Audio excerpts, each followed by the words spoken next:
Hey, ambitious dentist, welcome to Start Your Dental Practice, the show for existing and aspiring dentists to take your dental practice to the highest possible level.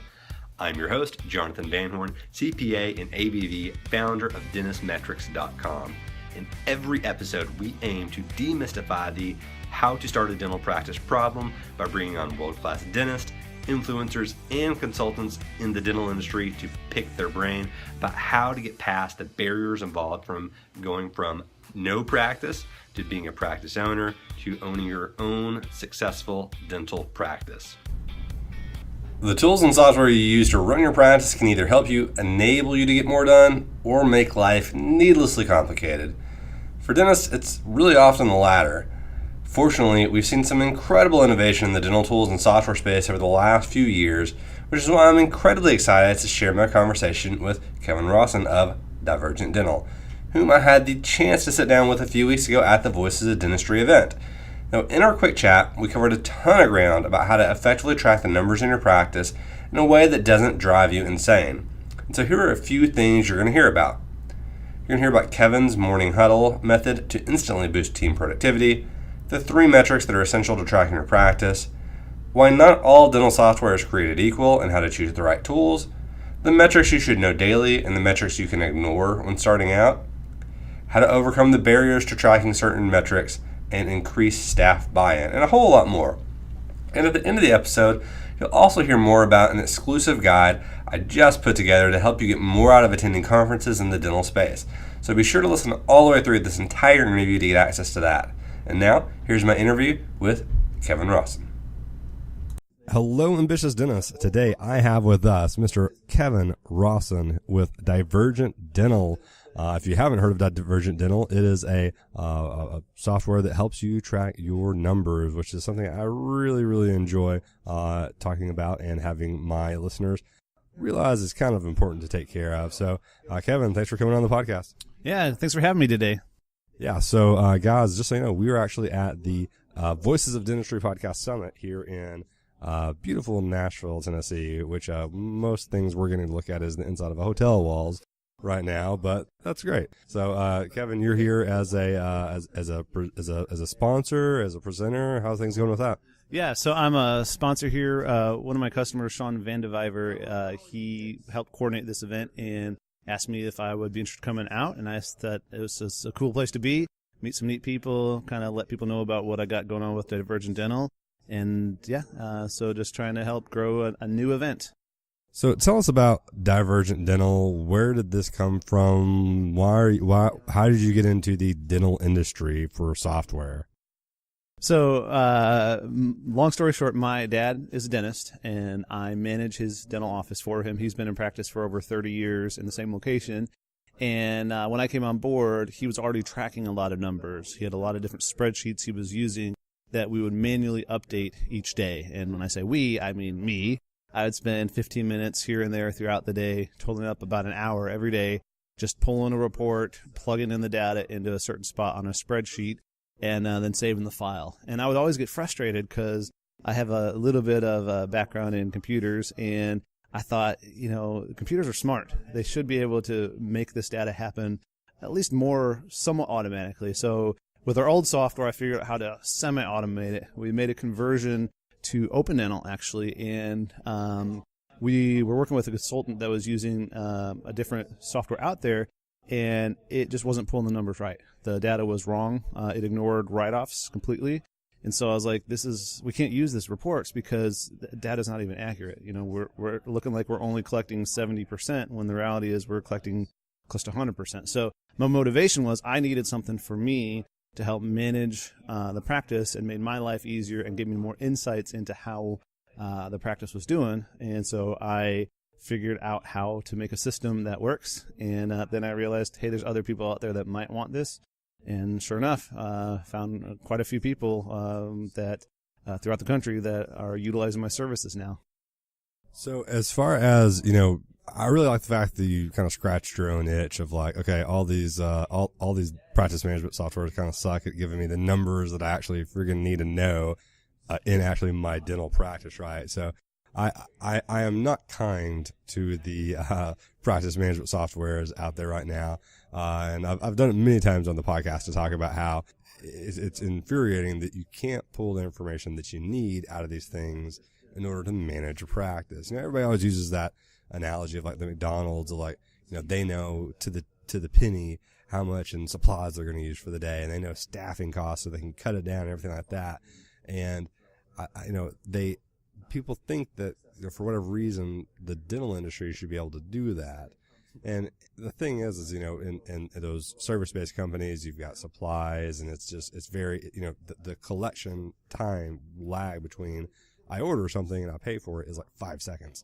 Whereas like in a dental practice, it could be months before you get paid for certain things, right? So I really like the fact that you actually scratched your own itch on like saying, hey, I've got to have a way to be able to pull this information. If the practice management software aren't going to give it to me, I'm going to pull it out myself. So whenever you got started, doing this, like what were some of the biggest frustrations, like the biggest numbers that you were trying to pull out that you just can't get accurately from the practice management systems? One of the big ones that I can think of, there's actually two that I think of just right off the bat. One is production per hour. I know with our previous software that we're using, PracticeWorks, sorry to throw you under the boat there, but throw you under the bus. But there was just no way to like automate pulling hourly production out of PracticeWorks. But even with Open Dental and I believe Dentrix to an extent, that simple metric, production per hour, there's no built-in stock way to do that. And that's a fairly important thing to know, especially if you're paying your staff hourly. You'll know what your fixed costs are going to be for the staff, so what's it going to take to be profitable is related to that number. So production per hour, and then another related number is production per patient. I don't see those built in to the software that I've been working with, and so kind of boiling things down to a number that you can use as a leading indicator of how productive are you being with your practice and where can you grow. And that's a good number to use for comparison with other practices too, because one practice might produce $600,000, but they're seeing 6,000 patients a year. That'd be pretty terrible. Whereas if they're doing $600,000 a year and seeing 600 patients, well, that's a whole different story. So those are some simple things, and and there's some other things we can talk about too as well. So tell me a little bit about like whenever people ask me about the numbers and dental practices and things like that, they always talk to me like, okay, overhead is so important, all these other things. And I try to tell people, okay, take a step back.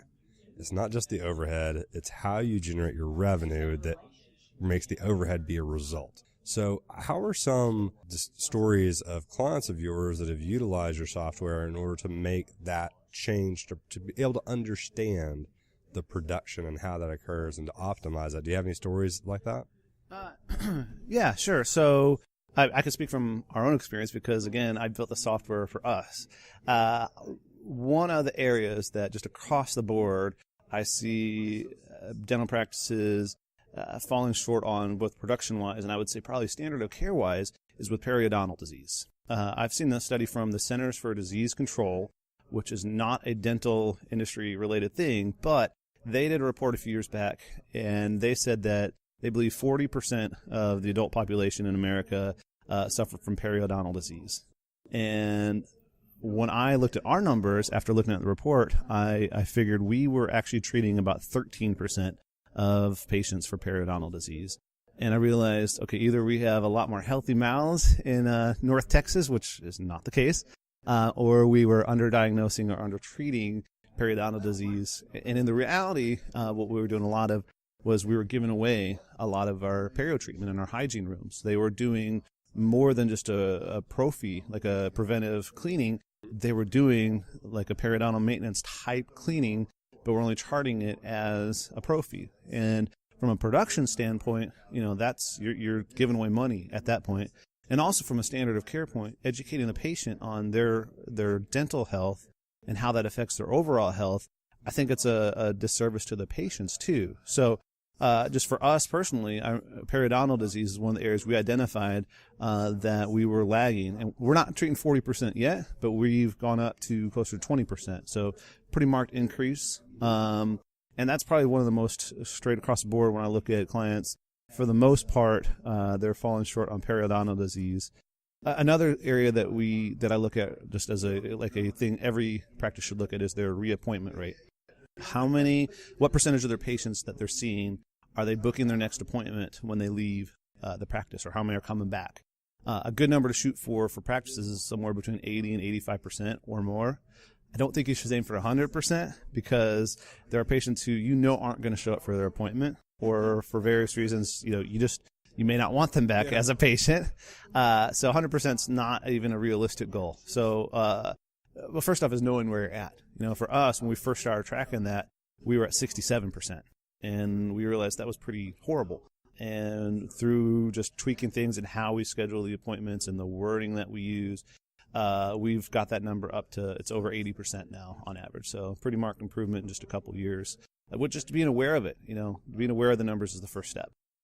A lot of people are probably familiar with the old saying, what's measured is improved. And, the simple act of measuring it obviously isn't enough. You've also got to say, okay, hey, this is the number. We got to make a conscious decision to go forward and make things happen. I actually think when you said you guys were doing 13% perio, I was like, wow, that's actually good for some of the practices that I hear, so a lot, we saw whenever we have some access to client data for actual, looking at the service codes, we were seeing that if it was a practice that the dentist had resigned to the fact that perio just wasn't going to be done in their practice, you usually saw somewhere between 2 and 5% of patients actually even having that code be coming out. So I thought 30% was actually something almost commendable. Yeah. So as far as, being able to what's measured is managed, what's tracked is improved. You've given us some really good numbers so far as what to be able to track for people to be able to do that. The thing is whenever they do those numbers, how do they get the people involved in their practice to be able to follow those numbers along with them? Because I get every day, especially just talking about perio, the hygienists don't want to do it. The hygienists don't want to talk to the patients about it. We don't want to, the insurance doesn't cover it, and so they don't want to pay for it.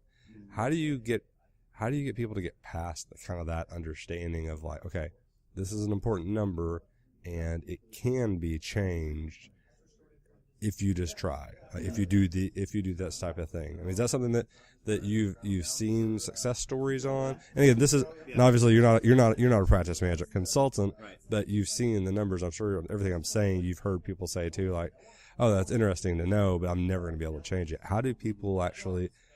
Do you have any success stories about how people actually did change that? Because again, like in dentistry, like the dentists are usually pretty smart guys. Like they can usually figure this stuff out if they can have the tools available to do it, like your software. Mm-hmm. So have you seen any types of successes of people saying, hey, guess what? Our production per hour is equivalent to a potato. Maybe we need to do a little bit better now, and rally the team around them. Or what are your thoughts on that?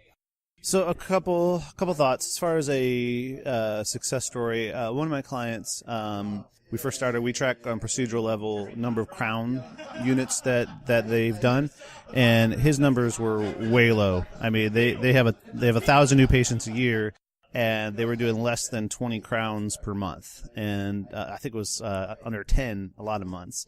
And part of that was, I think, just being a little timid on the dentist side. They realized that they're asking the patient to spend more money to invest in their mouth. Well, we talked just through that about the fact that if he's doing these large, four-surface fillings, how often do those fail in the not-too-distant future? And so, yeah, it might be a more expensive thing for the patient just right up front to say, instead of spending, a couple $100 for a filling, now you can spend close to $1,000 for a crown. Short term, it's more expensive to the patient, but the reality is, what's the appropriate restoration here? I'm not a clinician, so I don't offer official clinical advice, but I just think with that particular one, he identified in himself that he was being a little passive in his treatment planning. So just realizing, being aggressive in what's best for the patient. Would a crown be a better restoration? He doubled his crown numbers within a couple months of just identifying in himself why he wasn't doing that. So that's a success story. And then as far as the team goes, being aware of it is part of it. I think the practices where it's maybe just the dentist that's looking at the numbers and not talking about it with the staff, there's not going to be any buy-in from the staff. So the dentist might think, oh, the hygienists will never want to do perio. Well, they probably do, or they're probably already doing it, and they would probably like to be compensated more. So success stories I'd see would be, compensation based on production. If a hygienist production goes up, practice is more profitable. Of course, the hygienist in one way or another is going to be compensated, either in bonus structures or commission structures, or just, down the road getting a raise. I mean, if you're making the boss happy, they're going to return the favor to you mostly. So I think the team buy-in, having regular meetings, either through mornings or weekly, where you're talking about things and coming up as a team how to address the issues. So periodontal disease, we can talk more about that, because that's one that's still an ongoing discussion in a lot of places, because as you said, asking patients to pay for something they never paid before, that's a delicate balance you have to play. And there's no one right answer for that one. So, whenever you're starting with a new practice that's coming on using your software, like you mentioned some numbers, but what would be the numbers that you would say, okay, this is a process. You don't if you don't just jump into the numbers and learn every number there is, you got to start some way. What to you are the numbers that are the ones that people should be focusing on first, and then kind of going down the list of like, okay, let's start here and check and see if it's good compared to whatever we're looking for, and then moving down with that. Do you have any type of suggestions for that? Yeah, there's three that come to mind right off the bat, and I mentioned reappointment rate. I think everyone should be tracking the reappointment rate. You should know, are patients coming back? Because it's so much easier to have a patient reschedule an existing appointment than to get them to schedule the appointment. Because as soon as they walk out the practice door, they're thinking about something else, and they may not think about you for another year and realize, oh, I might be due for my 6-month cleaning. So getting them at least on the schedule, you have a way that they'll be reminded you through an automated system or a manual process. So reappointment rate's one. One that a lot of people I don't hear talk about a whole lot is your attrition, meaning everybody looks at new patients. I mean, everybody knows you're supposed to do that. Everybody wants to get new patients. And why is that? Well, a lot of practices, they get the new patients and then they leave the back door. Either they tell you they're leaving, which usually is not the case. Usually it's a silent back door that they're leaving. And so what I define attrition as patients who have not had an appointment in over 18 months. And so that we have an objective measurement. You had, say, in December, you had 30 new patients, but you had 25 walk out the back door. You think 30 is what you grew by, but not really. You only grew by 5 patients, or maybe you had 50 patients walk out the back door, and your net patient size actually shrunk, even though you might have had 30, 50, 100. Doesn't really matter. It's what's your attrition number on the back door. So reappointment rate, your attrition number to kind of balance off your new patient numbers, and then case acceptance. And let me define case acceptance, because a lot of people use different terms. I define it as a patient who says yes to newly diagnosed treatment, meaning they could come in and need 6 crowns and 2 fillings. Well, they scheduled one of those fillings, and that's it. For whatever reason, maybe that's all they scheduled. For me, I do count things on a procedural level or a fees level. That's one way I count it. But I think it's more important to track case acceptance on a patient-wide thing, because I believe if they trust you enough to say yes to something, they're probably going to say yes to more of the treatment down the road. So that's a lot more of an objective number to track. And if that number is really low, then you probably need to look at how's the team buying into that. As far as that number, just to give you different numbers, reappointment rate we mentioned should be 80% is a good number to target first. If you're above that, aim for 85 to 90%. Attrition, you want to at least be stable or potentially be growing. Again, depending on the context of the practice, that might not always be the case, but you want to be growing by a certain percentage. I'd say 3% growth rate over a year is a good number. And then case acceptance, I think 70% would be a conservative target to aim for. 7 out of 10 patients say yes to at least one restorative or periodontal treatment plan procedure. That's great. That's really executable information. So tell me about your software. You've got it pulled up on a dashboard in front of me, and I'll try and talk people through it. And what I'm seeing is 3 really big numbers sitting in front of me. of production month to date, income month to date, and new patients month to date. So what is it that you're showing me? What are the purposes of these? Sure. So part of my philosophy is you don't need to look at every single number every day. My deal is every day you should look at like a big picture. A lot of people say like a 10,000 foot view, what's going on as a big picture with the practice. So I have one level for a daily report. I've got another one, the weekly, you go a little bit deeper, and then another one that's a lot deeper in month. So in the daily one, production, income, new patients, how are you doing? How are you tracking month to date according to your goal? I set a default goal for new clients until they tell me they have a specific goal, because a lot of practices have no clue what number they should aim for.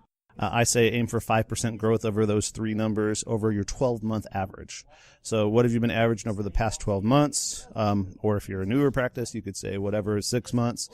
Aim for at least a 5% growth, because for a lot of practices that will be a little bit of a stretch, but at least it's implying growth and ahead of inflation too. So that's what those are. Also, there's colors to indicate if you're tracking on or ahead of your goal. So green says, hey, things are good. Yellow means you're lagging a little behind, and then red says you're not even 3/4 of the way to your goal. And I have a leading indicator of where you should be in the month. So you kind of have a snapshot any day of the month coming to you on how your practice is doing. And one of the things that's different about what I do is I'm just completely a push-based system, and that's how I wanted to get this service. I didn't want to have to go out, log into a website and figure it out or fill anything out.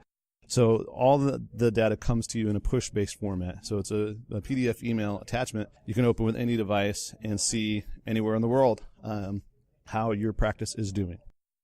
So just to define a push-based, you're meaning that it's not actually like a login system. You log in and check things out. It just sends you a report daily of what's going on, or weekly, or whatever it is that you can use to make decisions and things like that.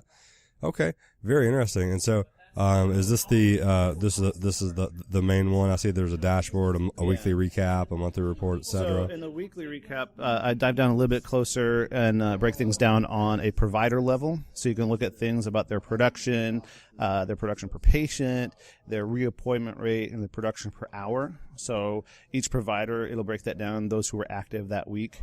And then a little bit deeper as far as on case acceptance, I like to show the timeliness of how patients are saying yes to treatment. So how often are you doing same-day dentistry? How often are you getting patients scheduled within 2 weeks, within a month? Are they scheduling at all, or are they not scheduling? So not only is it showing you like how good are you getting patients to say yes, but how quickly are you getting them back in the practice? Because the sooner patients do it, the better. And then also just to kind of give you an insight of why your numbers for the week were good or not as good, it shows you a breakdown of your top procedures for the week as well. And that's in the weekly report. And then in the monthly report, it's really in depth. And I don't know that on a podcast could really do it justice explaining it, but it's that's where we really dive in and look things at a procedural level, provider level as well. So that's where the big in-depth, those data nerds out there love this report. As someone who is not a dentist, but listens, talks a lot about practice management and enjoys the psychology behind, successful, actual teams, a big part of that is communication with the rest of the team. So tell me about the morning huddle report and how that's used for people to be able to, communicate with their team as well as kind of rally the troops. Yeah, so if your team is not meeting each morning to just go over the day, you're really missing out on opportunity just to build the practice. If nothing else, you communicate, which just being in a room, talking together just for a few minutes, that's at least something. But for a morning huddle report that I provide, it's a breakdown of the patients that are scheduled for the day, a little bit of information. It highlights them if their birthday is within a week, so you can give a little personal touch to them really easily. You can say happy birthday, makes a huge difference. It shows you if they're seeing the doctor but they're due for their recall. It gives an indicator for that. And it also gives an indicator if they have unscheduled treatment on their list, so that you can maximize. I mean, that idea is really, you've done the hard work, you've got the patient scheduled, they're confirmed, they're going to show up. Let's make the most of that opportunity and provide the highest quality of care at the same time. That really all on one page, you can just see, here's who you're going to see today and what can you do, maybe add to the schedule and just boost your production just a little bit just from meeting and talking through some things. And that's that's the concept. We use it every day in our practice, and I have feedback from a lot of my clients as well that this is one of their favorite reports that they have. So what I like about the interface, and again, you guys can't see this, and obviously this is a video podcast today if you're trying to watch this on YouTube. But I've said it many times on the podcast, complexity is the enemy of execution. And so it's got a very simple to follow layout that won't bog too many people down. There's obviously data in here that you can read into and be able to do well with. Tell me about the last two I was really wanting to see. Last two reports that you got here are the weekly recall weekly calls and the unscheduled treatment one, which I have so many consultants that talk to me and they're like, if you never looked at your unscheduled treatment, then you are sitting on a gold mine in most old practices. So tell me about these two reports and how they work. Yeah, so the recall is pretty simple. It looks at your practice management software, and it finds your patients that are either coming due or overdue for recall. So it kind of serves two things. It automates the process of your front desk knowing who should they be calling for recall, and it also serves as like a reactivation system. So it goes back as far as 18 months, I believe, is how far I go back. I don't have that right off the top of my head, but it's designed to have a fresh set of patients to call each and every week, and that's designed to complement any sort of automated systems, because we use automated text and email and postcards to communicate with patients. Because I heard you say earlier in the thing, marketing 7 impressions before someone's aware of your product. Well, same thing with someone being due for an appointment. It might take 7 points of communication before they even realize that, oh yeah, I need to see the dentist. So what this system is designed to do to give your front desk who should they be calling. So with the recall, it's those who are either coming due or overdue for their regular recall. And then on the unscheduled treatment, these are patients that were seen in 3 different time intervals, 2 weeks before, 2 months before, and 4 months before, that have unscheduled treatment and they don't have an upcoming appointment either. And so this is, yeah, you said it's a gold mine. Patients forget. They go home, they forget. They say, oh, let me check my schedule. Let me talk to my significant other about, can I afford it? Generally speaking, they haven't thought about it maybe one other time. So just having the ability to know who should I be calling to try to get them back in the practice. That's what the unscheduled treatment does. And again, we use it in our practice. And I mean, if you're wondering about return on investment right here, I mean, people get a return on investment from just growing your practice with your existing base. You're not spending money on marketing. They already think of you as your dental provider. So, let's just provide them the highest quality of care and then also, grow the practice. What I really like about it is, like you said, these are push-based, so a lot of practices struggle with processes. And they also get overwhelmed when there's too much information in front of them. So what I really like is that these are all separate reports and separate PDFs, and you can just give those to the people that are responsible for them, and then they can say, okay, I need to implement this, I need to do this. Otherwise, you're going to be fighting a losing battle because the staff's going to go, we don't have time to do that, or we don't want to do that, or I don't know how to pull that report, or, we tried doing that one time like 3 years ago and I made a phone call and somebody was mad, so I didn't do it ever again. So just every excuse that's underneath the sun. So I really like the software. I really like how it works and things like that. And so, if anyone is interested in like a demo or anything like that, what's a good way for them to be able to contact you? A couple different ways. If you're text minded, you can text Divergent, Divergent, to 44222. That's one way to get a hold of me. Can reach by email at info@divergentdental.com, or website's divergentdental.com. Those are the different ways to reach out. Well, Kevin, thanks so much for your time for pulling away. I hope you guys could hear the things in the background. We got other podcasts going on right now. People coming in and out, a little bit more of a background noise than I'm typically used to sitting in my little office in Little Rock, Arkansas. So, Kevin, thanks for your time. It was a great interview, and all the best. A very special thanks to Kevin for joining the show today. If you build the right systems for your practice, you can effortlessly track the numbers that matter. Over the last few weeks, I've talked a lot about some amazing conferences to grow your practice. Several listeners have reached out asking how I make the most out of each conference I attend. And so today, I put together a free guide, 5 ways to get more out of any conference you attend. I really think you'll enjoy it. Even if a conference isn't quite on your radar yet, I talk about tips for networking and why setting goals, even for just going to conferences, and why they're important. So to get that bonus, simply text PRACTICE to 33444. Again, that's PRACTICE to 33444, or visit startyourdentalpractice.com/bonus if you're outside of the U.S. You'll also receive updates on the latest episodes of Start Your Dental Practice, helpful tips for owning and running a practice, and promotional opportunities direct to your inbox. So that's it for today's episode, but that doesn't mean that the learning and implementation have to stop there. I've created a free report called The 15 Numbers That Will Make or Break Your Dental Practice. This report has been downloaded over 1,000 times by dental professionals. So if you want your free copy of this report that's going to outline what the most important numbers are in any dental practice, and it also includes how to look at your numbers, how to set goals, has a whole slew of really important information that is the culmination of all of my experience as a dental CPA, then just go to startyourdentalpractice.com/free gift. That is startyourdentalpractice.com/free gift. And so that's it for today, Ambitious Dentist. Again, I'm Jonathan Van Horn, CPA and ABV. I'll see you next week with another world-class practice owner or consultant that will help you start your very own dental practice. Thank you guys so much for being a part of the Start Your Dental Practice community. If you enjoyed today's episode, please do me a favor and go to startyourdentalpractice.com/iTunes to leave your honest feedback and review on iTunes. It's going to help me create a better experience, a better show, a better podcast for you, the ambitious dentist. Your feedback really does help, regardless if you like the show today or not. If you didn't like the show, let me know, because it's going to help me create a better show and podcast for you.